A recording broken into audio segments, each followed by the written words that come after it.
직장 생활을 하다 보면 반드시 직장 상사와의 갈등을 피할 수 없는데 이유는 두 가지 중 하나일 겁니다. 하나는 무능한데 지시를 좋아하는 상사 혹은 업무에 중독된 상사, 어느 하나라도 나와 맞지 않는다면 지속하기 어려운 문제가 발생할 수밖에 없죠.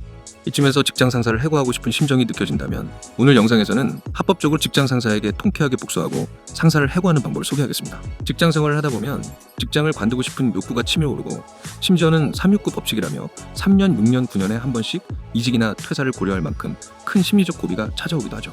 하지만 대부분의 원인은 단순히 업무의 형태나 난이도를 넘어 직장 상사와의 갈등을 빼놓을 수 없을 겁니다. 가령 무능한 상사가 업무 지시를 내린다면 이 상황의 맥락과 흐름에도 안 맞는 지시로 결국 이 일을 할 필요가 안 느껴지거나 성과 자체가 느껴지지 않을 게 뻔한 상황에서 단순히 상사라는 이유로 업무를 진행하게 된다면 정말 회사를 때려치고 싶은 심정이 울컥 올라오죠. 하지만 여기서 내가 단순히 퇴사를 하게 된다면 당장의 상황에서는 통쾌할 수 있어도 결론적으로는 내가 피해를 보게 되는 상황을 피할 수 없을 겁니다. 여기서 회사의 입장에서 내가 아무리 잘났어도 직장 상사를 해고하는 일은 꿈꾸기 어려운데 이유는 대부분 정말 큰 기업이 아니라면 실력보다는 로열티, 즉 충성심을 더 추구할 수밖에 없습니다. 슬프게도 대부분의 기업이 성과나 능력을 바탕으로 승진하는 시스템보다 연차에 따라 승진을 하는 이유도 대부분 충성심, 즉 근속기간을 추구할 수밖에 없는 게 현실인데 여기서 원인은 HR, 즉 인적 자원에 의지할 수밖에 없는 시스템만 갖춘 회사라면 더더욱 그럴 수밖에 없을 겁니다. 그래서 결론부터 말하자면 회사는 결국 시스템이고 나 하나의 이탈로 누군가는 얼마간은 불편함을 느낄 수 있어도 시스템의 회복 탄력성에 의해 결국 그냥 한 명의 퇴사자로 끝나게 되는 것은 너무나 뻔한 결론입니다. 결국 직장 상사를 해고한다는 것은 단순히 내가 퇴사하는 것을 넘어 배 아프게 만드는 방법을 떠올릴 수 있어야 하는데 이것을 현실화시키기 위해서는 업무 능력이나 나만의 성과로 당당하게 퇴사 통보를 하는 것이 유일할 수 있겠죠. 여기서 사회비교 이론을 이용할 수 있는데 사람은 타인과 나 자신을 비교하면서 자존감을 조정합니다. 즉, 내가 직장 상사가 할 수 없는 무언가를 하게 되면 무의식적으로 비교 스트레스를 느끼게 되는데 예를 들어 무능한 직장 상사는 꿈도 꾸지 못하는 퇴사의 이유가 가족들을 책임져야 하는 상황에서 오래 다닌 이 직장에서 나오는 유일한 근로소득이라고 한다면 무능한 직장 상사는 꿈도 꾸지 못하는 이 근로소득 외에 투자소득이나 사업소득 등으로 불로소득을 만드는 방법으로 당당하게 퇴사를 하는 방법이 있을 겁니다. 여기서 투자소득에 대해서는 준비 과정이나 자본 혹은 실력에 의한 부분이 준비되어 있는 사람의 경우 이런 영상을 시청하지도 않겠죠. 따라서 사업소득으로 근로소득 외에 추가적인 불로소득을 만드는 방법에 대해 알아보겠습니다. 하지만 방법이랄 것도 뭐한 직장을 다니며 매장을 얻거나 본격적인 나만의 팀을 꾸리는 것은 현실적으로 맞지 않죠. 어느 회사라도 겸직을 환영하는 회사는 많지 않기 때문일 겁니다. 여기서 흔히 온라인 부업을 떠올릴 수 있는데 이게 단순히 목적이 추가 수익이라면 나 자신을 평생 갈아 넣을 생각으로 시작한다면 충분히 시작해볼 수 있을 겁니다. 가령 제 홈페이지에 들어와서 추천 키워드로 블로그 글을 작성해서 올리면 몇 개월 뒤면 월 100만 원 정도는 강의 없이도 만들 수 있지만 이런 방식은 분명 한계가 있습니다. 대표적으로 유명한 온라인 부업인 블로그, 유튜브, 구매대행, 사입 판매와 같은 부업들의 공통점을 눈치채셨나요? 이것들은 꾸준한 업로드를 기반으로 수익을 보장할 수 있다는 것이죠. 즉, 온라인 부업의 핵심은 꾸준한 업로드라는 말인데 여기서 함정은 꾸준히라는 것입니다.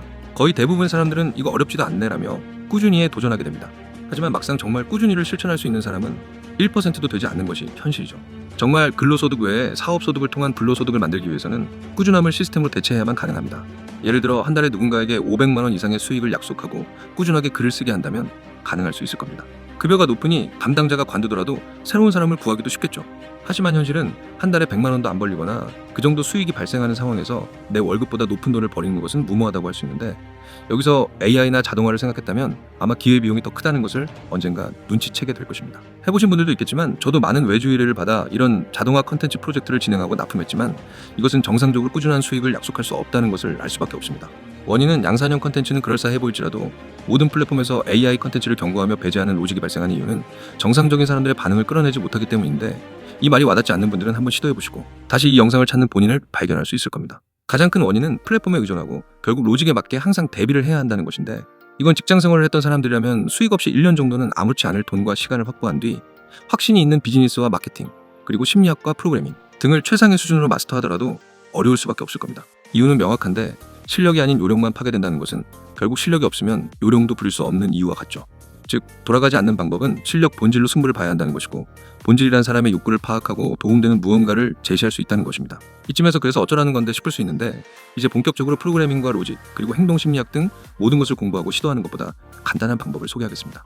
여러분은 온라인 창업이라고 한다면 무엇을 떠올리나요? 집 일부를 창고로 활용해 재고를 쌓아두고 유통하는 온라인 유통사업? 아니면 특별한 재능을 바탕으로 제작하는 컨텐츠 사업? 아니면 앞서 말한 꾸준함에 자신이 있어서 온라인 부업을 생각하시나요? 제가 제시할 방법은 정말 간단한데 지금 바로 노션이나 간단한 웹페이지를 만들 수 있는 방법을 검색하고 디자인이 어설프고 허접하더라도 거기에 한 장 보고서로 작성해드려요. 혹은 로고 디자인, PPT 제작, 영상 편집 등 내가 할 수 있는 무언가라도 한 가지를 적어서 페이지를 구성하고 이걸 사용할 것 같은 사람들에게 메일을 보내거나 댓글을 달거나 커뮤니티에 만들었던 페이지 링크를 나만의 언어로 표현해서 클릭하게 만드는 겁니다. 여기까지 이 말을 이해했다면 사업 감각이 있는 사람일 겁니다. 이유는 여기서 페이지를 하나 대충이라도 만든다는 것을 MVP, 즉 최소한의 프로토타입 제품이라는 것을 말한 것이고, 여기저기 내 제품이 필요할 만한 사람들을 찾아서 홍보하는 것을 마케팅이라고 하죠. 그리고 연락을 받아 상담을 통해 돈을 받고 서비스를 제공한다는 것을 세일즈, 영업이라고 합니다. 이렇게 수익이 발생하면 사업자 등록을 하고 사업체를 만들게 되는 것입니다. 이후에 내 고객들이 좋은 평가를 할 수 있도록 꾸미기가 아닌 본질을 다지는 것을 브랜딩이라고 합니다. 간단하죠. 사실 온라인 창업이라고 한다면 위에서 설명한 방법이 전부라고 할 수 있는데, 여기서 이제 디테일들을 찾아서 수정하는 작업이 필수적입니다. 그럼 이제 어떤 디테일을 챙겨야 할까요?